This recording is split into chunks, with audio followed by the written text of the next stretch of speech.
तो दोस्तों फाइनली हमको जिस गाने के टीजर का इंतजार था उस गाने का टीजर फाइनली आ ही गया। चल चल चल चल चल। तो दोस्तों आज हम रिव्यू करेंगे भोजपुरी के record machine power star Pawan Singh के नए गाने का जिसका नाम है पुदीना ए हसीना 2.0। एहे, रहा नहीं जाता। तो दोस्तों पवन सिंह के इस नए गाने के टीजर को पुदीना ए हसीना 2.0 को वेब म्यूजिक के ऑफिशियल यूट्यूब चैनल पर अपलोड किया गया है। तो दोस्तों अगर हम इस गाने के टीजर की बात करें तो दोस्तों टीजर इतना जोरदार है कि इस गाने के टीजर को देखकर ऐसा लगता है कि ये गाना पुदीना ए हसीना को काफी पीछे छोड़ देगा। ये बड़ी अच्छी बात कही आप। तो दोस्तों हम आप सभी को इस गाने में एक फैक्ट की चीज बताते हैं जिसको आप शायद नहीं जानते होंगे और यह जानना आपके लिए बहुत जरूरी है।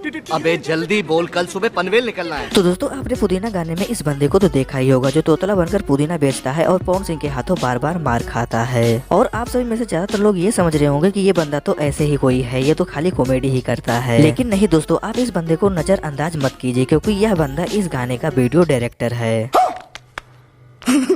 डायरेक्टर का मतलब तो आप लोग समझते ही होंगे, डायरेक्टर का मतलब होता है निर्देशक, जो एक्टर लोगों को ये बताता है कि आपको इस सीन के लिए कैसी एक्टिंग करनी है। अच्छा। तो दोस्तों वो इंसान रवि पंडित है जिन्होंने इस गाने को डायरेक्ट किया है, तो आधा क्रेडिट तो भैया यही लेके जाते हैं इस गाने के लिए। तो दोस्तों अगर यह वीडियो आपको पसंद आई हो तो वीडियो को लाइक करें और चैनल पर नए हैं तो चैनल को सब्सक्राइब करें ताकि हम आपके लिए भोजपुरी से रिलेटेड ऐसे ही वीडियो लाते रहें।